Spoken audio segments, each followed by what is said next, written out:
할렐루야. 금요일 저녁 예배 자리 가운데 나오신 모든 성도님들을 주님의 이름으로 환영하고 축복합니다. 이 시간 옆 지체를 바라보며 성도의 교제 나누겠습니다. 사랑하고 축복합니다. 함께 나누실까요? 사랑하고 축복합니다. 사랑하고 축복합니다. 제가 유년부 친구들에게 설교를 할 때 자주 사용하는 속담이 있습니다. 콩 심은 데 콩 나고 팥 심은 데 팥 난다 라는 속담이죠. 이는 모든 일은 원인에 따라 거기에 걸맞는 결과가 나타난다라는 의미를 지닌 속담입니다. 이처럼 우리는 삶을 살아가다 보면 우리가 행한 어떤 행동이나 또는 우리가 하는 어떤 말에 따른 결과를 보게 되죠. 그리고 넓게는 그런 하나하나의 행동, 하나하나의 말들이 모여서 우리의 삶 전체를 걸쳐서 좋든 좋지 않든 또 선하든 선하지 않든 특정한 결과를 보여주는 열매를 맺게 됩니다. 그리고 이와 동일하게 성도로서 행동하고 성도로서 말을 하며 살다 보면 성도로서 맺어야 하는 열매들이 있죠. 이런 부분에서 오늘의 말씀은 성도는 어떤 모습을 보여야 하는지, 나아가 어떤 종류의 열매를 맺는 삶을 살아야 하는지 우리에게 구체적으로 보여주고 있습니다.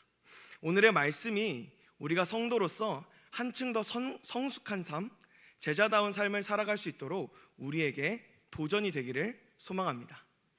수많은 백성의 환영 가운데 예루살렘을 입성하신 예수님은 로마 군인들에게 잡히기 전까지 제자들과 함께 시간을 보내셨습니다. 그리고 그 기간 동안 제자들에게 마지막 가르침을 전하고 계셨죠. 예수님은 이전부터 간간히 자신이 죽임당할 것에 대해서 언급하셨습니다. 제자들이 이를 기억하고 정말 믿었는지는 알 수 없지만 예수님은 이 땅에서 마땅히 전해야 할 바를 계속해서 전하셨습니다. 예수 그리스도 자신이 참 하나님의 아들이자 유일한 구원의 길임을 계속해서 가르치셨고 보이셨고, 그래서 그런 자신을 믿는 자만이, 영접하는 자만이 구원을 얻게 됨을 말씀하셨습니다. 그리고 더욱 특별하게 제자들에게는 제자로서 어떻게 살아가야 되는지, 예수님을 따르는 자는 어떻게 살아가야 하는지에 대해서, 무엇을 전하고 무엇을 전파해야 되는지에 대해서 가르치셨습니다. 그러한 가르침 중에 하나가 오늘 본문에 등장하는 나는 포도나무요 너희는 가지라 라는 말씀이죠. 예수님께서 자신을 포도나무로 제자들을 향해서는 가지로 비유하심에는 특별한 배경이 존재합니다. 구약 성경 곳곳에서 이스라엘은 포도나무로 비유가 되었는데요. 말씀 한 구절 같이 읽도록 하겠습니다. 시편 80편 8절 말씀입니다. 시작. 주께서 한 포도나무를 애굽에서 가져다가 민족들을 쫓아내시고 그것을 심으셨나이다. 아멘. 주께서 한 포도나무를 애굽에서 가져왔다라고 말씀하십니다. 그리고 그것을 심으셨는데 위치는 우리가 알고 있는 가나안에 심으신 것이죠. 가나안의 모든 민족들을 쫓아내시고 그곳에 포도나무를 심으셨습니다. 이는 자연스럽게 우리가 한 민족을 떠올릴 수가 있는데 바로 이스라엘입니다. 당시 이스라엘 지역, 오늘날로 말하자면 팔레스타인 지역에서 가장 많이 재배되는 것 중 하나가 포도였습니다. 물이 부족한 이 지역에서는 포도를 재배해 물처럼 또는 음료수처럼 사용했죠. 그래서 포도나무와 포도는 그들에게 아주 익숙했고, 이런 문화적인 배경 아래에서 이스라엘의 모습을 보면 그들은 이런 문화적인 배경 아래에서 이스라엘은 포도나무로 종종 비유가 되었습니다. 그런데 구약 성경에 등장하는 이스라엘의 모습을 보면 그들은 좋은 나무가 아니었습니다. 우리 모두가 성경에서 많이 보았던 것과 같이 그들은 하나님의 사랑과 은혜를 저버리고 우상을 따랐던 나쁜 포도나무였죠. 이런 이스라엘을 나타내는 대표적인 말씀이 이사야 5장에 등장하는데요. 그 중에서 3절과 4절의 말씀을 함께 읽도록 하겠습니다. 시작. 예루살렘 주민과 유다 사람들아 구하노니 이제 나와 내 포도원 사이에서 사리를 판단하라. 내가 내 포도원을 위하여 행한 것 외에 무엇을 무엇이 더할 더할 것이 것이 있으랴. 있으랴. 내가 좋은 포도 맺기를 기다렸거늘 들포도를 맺음은 어찌 됨인고. 아멘. 읽은 말씀에서 하나님께서 이스라엘 백성을 향해 들포도를 맺는다고 말씀하십니다. 여기서 들포도는 거칠고 상품 가치가 없는 야생 포도를 의미하죠. 이스라엘 백성이 범죄하여 하나님 앞에서 가치 없고 하찮은 존재로 전락했음을 보여주고 있습니다. 또한 AD 1세기경 유대 역사가였던 요세푸스에 따르면 예수님 당시에 커다란 황금 포도나무가 예루살렘 성전 입구 위에 걸려 있었다고 합니다. 그래서 그는 예루살렘 성전 입구에 걸린 황금 포도나무를 가리켜 이렇게 이야기했죠. 본 성전 내부로 들어가는 문은 이미 내가 말했듯이 전체가 금으로 입혀져 있다. 주위 벽도 마찬가지였다. 그 위로 황금 포도나무가 있었는데 여기에는 사람 키 정도 되는 포도송이가 매달려 있었다. 요세푸스가 이야기하는 예루살렘 성전 입구의 황금 포도나무는 성전을 방문하는 사람들이 가져오는 금으로 인해서 더욱 커져 나갔습니다. 사람들은 성전의 황금 포도나무가 점점 커지는 것을 보며 만족했을지 모르지만 하나님의 관점에서는 여전히 이스라엘 백성은 하나님이 기대하시는 열매를 맺지 못하고 있는 나쁜 포도나무이자 들포도를 맺는 나무에 불과했죠. 이렇게 모든 인간이 하나님이 원하시는 포도의 모습, 풍성한 열매를 맺는 포도나무의 모습을 보이지 못했던 시대 가운데 예수님께서 말씀하시는 것입니다. 나는 참 포도나무요 내 아버지는 농부라 라고 말이죠. 이는 예수님이 참된 새로운 이스라엘 공동체를 위해서 자신이 친히 육신의 옷을 입고 이 땅에 오셨다는 것을 의미합니다. 이런 관점에서 오늘의 말씀을 살펴보기를 소망합니다. 먼저 오늘의 말씀이 우리에게 전하는 첫 번째 교훈이 있습니다. 그것은 그리스도를 믿는 것은 그분과 교제한다라는 것인데요. 우리 함께 읽어보도록 하겠습니다. 시작. 믿음은 그리스도와 교제하는 것이다. 예수님은 자신을 참 포도나무로 아버지 되시는 하나님을 농부로 비유하시면서 예수님 자신과 제자들을 포도나무와 가지의 관계로 설정하십니다. 그리고 가지에 대해서 말씀하시는데 우리가 살짝 이해하기 난해한 말씀을 하시죠. 우리 요한복음 15장 2절의 말씀을 함께 읽도록 하겠습니다. 시작. 무릇 내게 붙어 있어 열매를 맺지 아니하는 가지는 아버지께서 그것을 제거해 버리시고 무릇 열매를 맺는 가지는 더 열매를 맺게 하려 하여 그것을 깨끗하게 하시느니라. 아멘. 말씀을 읽어보면 마치 심판에 관한 말씀 같아 보입니다. 그러면서 한 가지 질문을 갖게 하죠. 말씀대로라면 우리가 예수님을 믿음에도 만약에 열매를 맺지 못한 삶을 살고 있다면 우리에게 약속된 구원이 취소되는 것은 아닐까? 하는 우리가 이전까지 배우고 알고 있던 신앙의 지식이 흔들리는 질문을 하게 되죠. 이는 우리의 구원이 취소된다라는 의미가 아닙니다. 본문에서는 그 말을 하고 있는 것이 아니죠.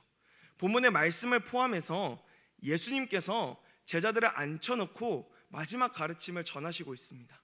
그 가르침 중에는 이러한 내용도 있는데요. 요한복음 13장 26절, 27절의 말씀을 제가 읽도록 하겠습니다. 예수님께서 대답하시되 내가 떡 한 조각을 적셔다 주는 자가 그니라 하시고 곧 한 조각을 적셔서 가롯 시몬의 아들 유다에게 주시니 조각을 받은 후 곧 사탄이 그 속에 들어간지라. 이에 예수께서 유다에게 이르시되 내가 하는 일을 속히 하라 하시니. 아멘. 즉 열매를 맺지 아니하는 가지는 가룟 유다와 같이 예수 그리스도라는 나무에 붙어있는 척하는 가지를 의미하는 것입니다. 이는 우리 주변에도 있을 수 있습니다. 예수님의 제자 그룹에도 이런 존재가 속해 있었는데 우리 곁에 우리 주변이라고 이런 존재들이 없다고 안심할 수는 없을 것이죠. 이런 존재들은 붙어 있을 때는, 그 나무에 붙어 있을 때는 알 수 없지만 열매가 없음을 통해서 어떤 존재인지를 알게 되는 것입니다. 안타까운 것은 수년, 수십 년을 신앙생활을 하는데도 열매가 맺히지 않을 수도 있다라는 것이죠. 그리고 그런 열매 없는 가지는 이런 결과를 맞이하게 됩니다. 본문의 6절 말씀 함께 읽도록 하겠습니다. 시작. 사람이 내 안에 거하지 아니하면 가지처럼 밖에 버려져 마르나니 사람들이 그것을 모아다가 불에 던져 사르느니라. 아멘. 가룟 유다와 같이 예수 그리스도라는 나무에 붙어있는 척하는 가지들을 나중에 잘라다가 모아서 태워버린다는 이야기입니다. 그렇다면 중요한 것은 무엇이냐? 바로 이것인데요. 우리 본문 4절부터 5절의 말씀 함께 읽도록 하겠습니다. 시작. 내 안에 거하라. 나도 너희 안에 거하리라. 가지가 포도나무에 붙어있지 아니하면 스스로 열매를 맺을 수 없음같이 너희도 내 안에 있지 아니하면 그러하리라.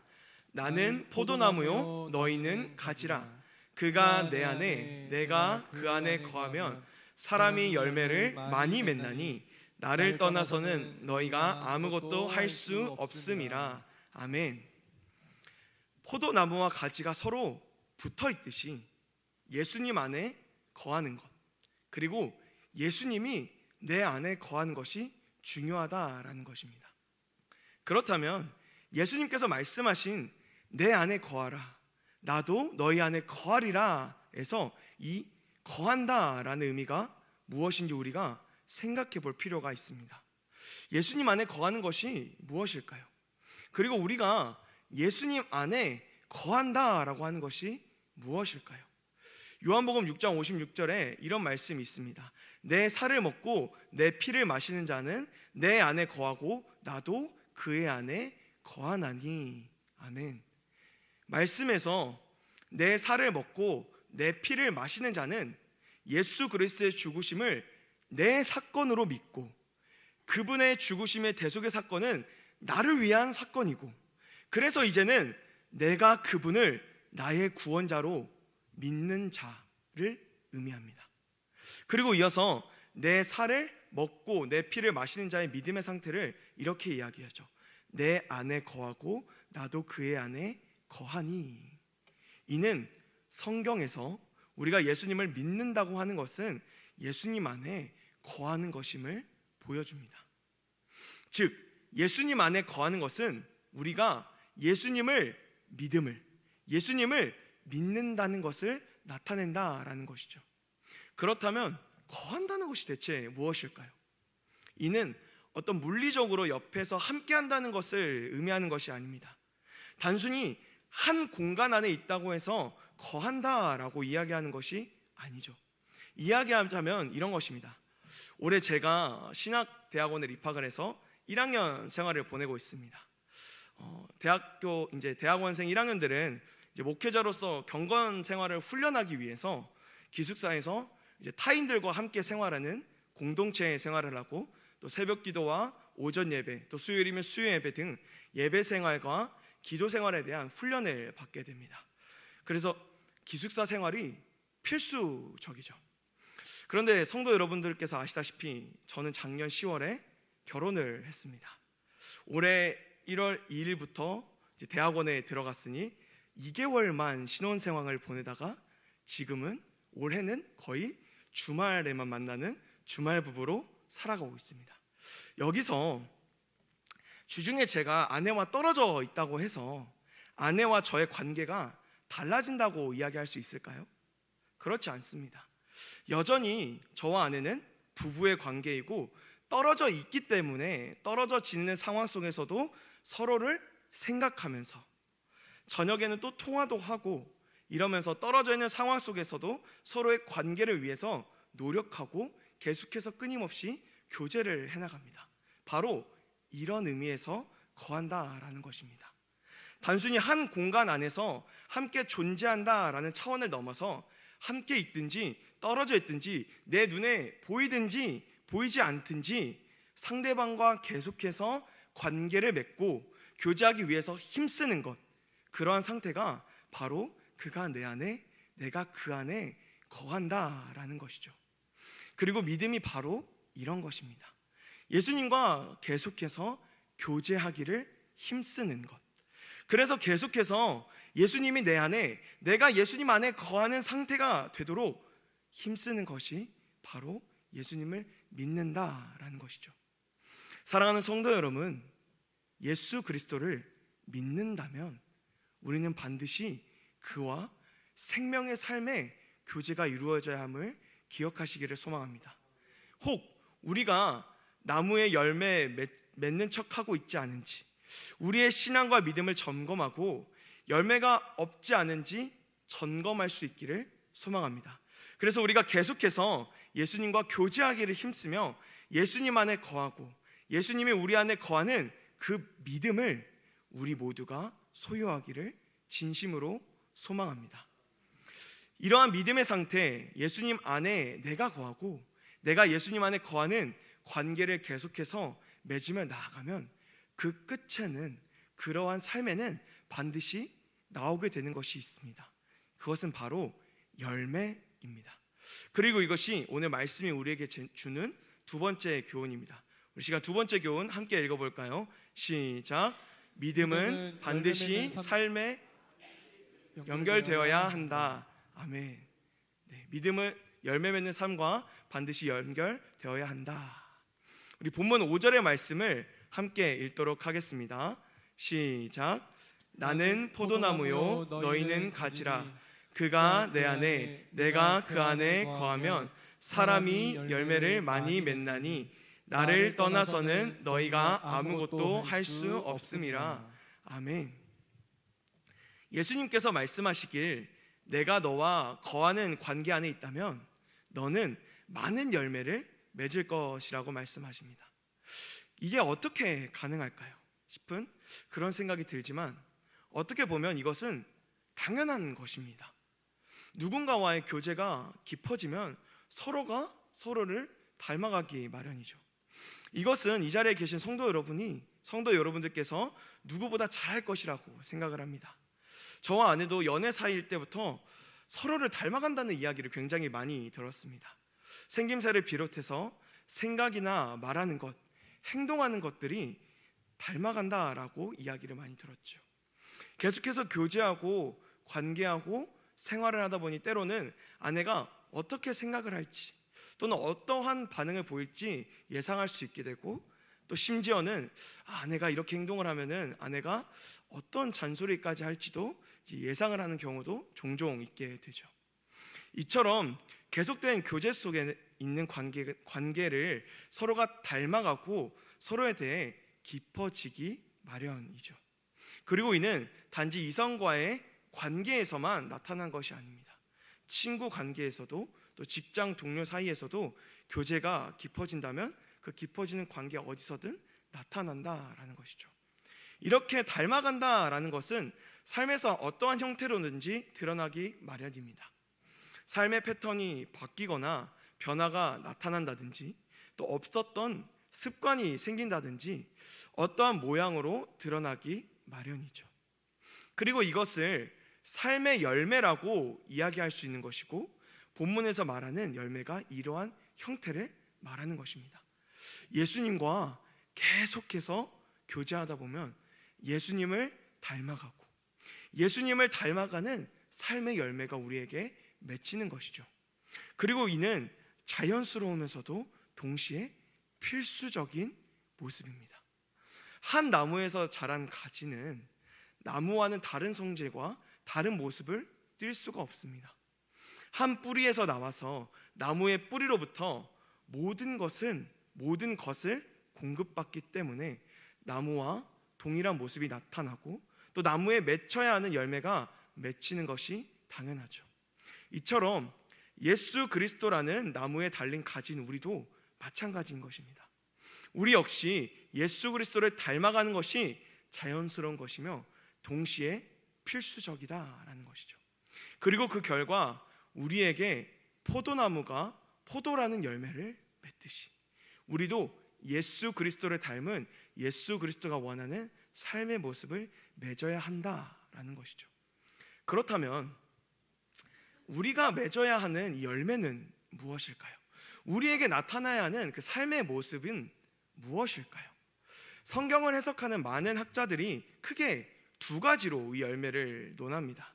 한 부류는 이 열매를 성령의 열매로 삶의 어떠한 실천적인 부분, 인격적인 윤리적 실천들을 이야기합니다.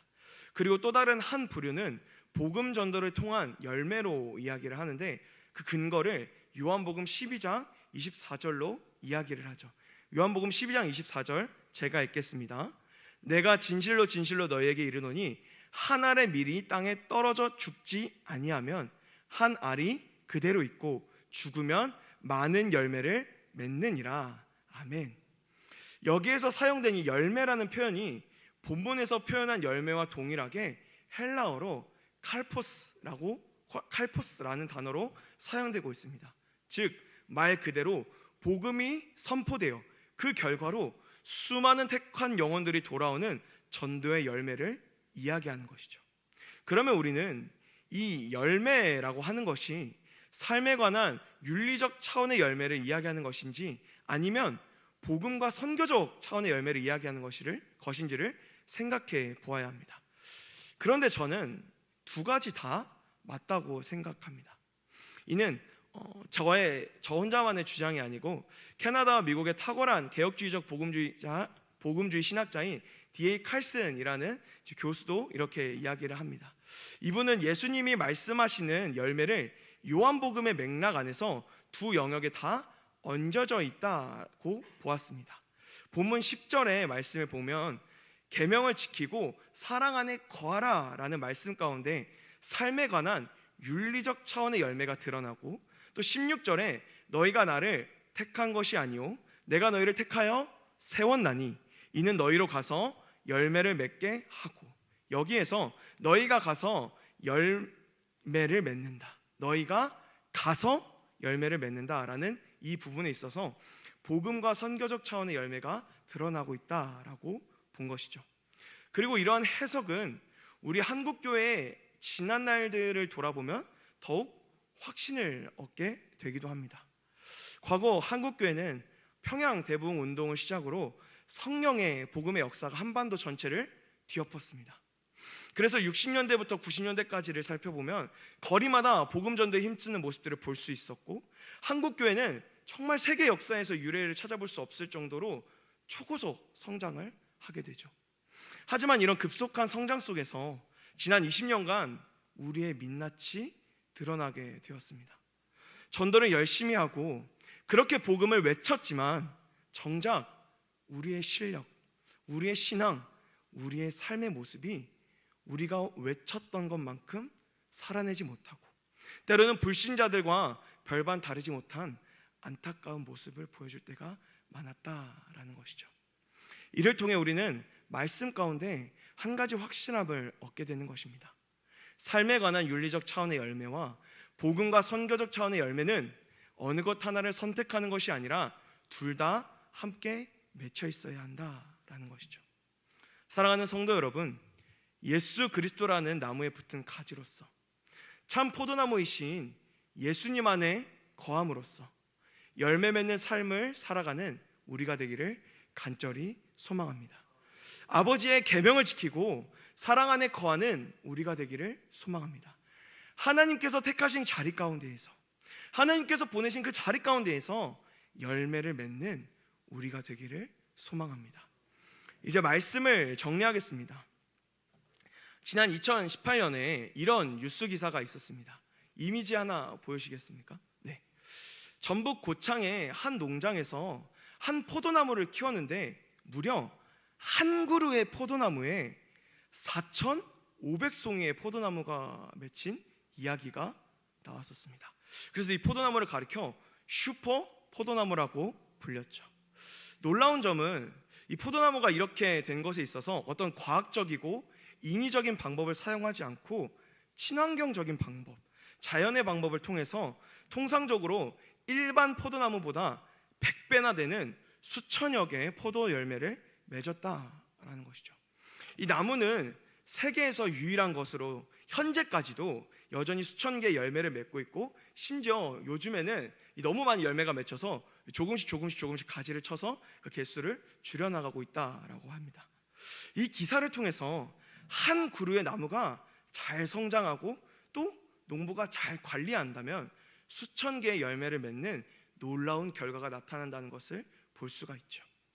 이처럼 예수님께서는 그 어떤 포도나무보다도 뛰어난 참 포도나무이십니다. 그리고 그 나무를 관리하는 농부는 다름 아닌 하나님이시죠. 그렇다면 이 나무에 붙어있는 가지는 가장 풍성한 열매를 맺을 수 있는 최적의 환경과 조건을 가진 가지라고 할 수 있을 것입니다. 사랑하는 성도 여러분, 오늘의 말씀을 기억하며 참 포도나무이신 예수님 안에서 계속해서 거하는 가지가 되기를 간절히 소망합니다. 그래서 자연스럽고 당연하게 하나님의 말씀을 지키고 사랑을 나누는 열매, 그리스도의 복음을 전하는 전도의 열매가 풍성히 맺히는 그리스도의 가지가 되기를 간절히 소망합니다. 그래서 본문의 8절과 같이 하나님께서 영광 받으시고 예수 그리스도의 제자가 되는 우리 모두가 되기를 진심으로 소망합니다.